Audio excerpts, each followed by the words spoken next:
que le cayeron siempre decía, gritando al cielo, que algún día sería tan niño como fue el pistolero en su caballo, cabalgando todos los días, ay, desde su barrio hasta la plaza de la alegría,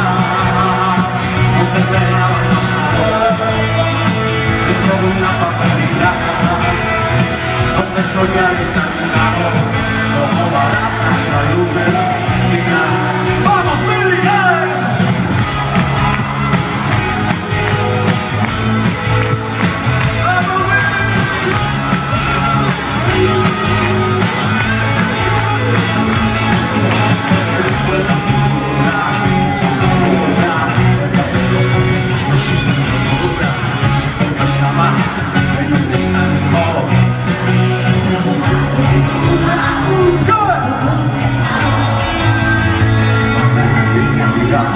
Sin darse cuenta, llegó a la mitad de quién,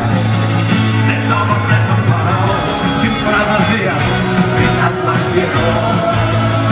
que algún día sería tan niño como fue el pistolero, que en su caballo cabalgaba todos los días, ay, desde su barrio hasta la plaza de la alegría, donde encerraba el pasado dentro de una papelera, donde soñaba estar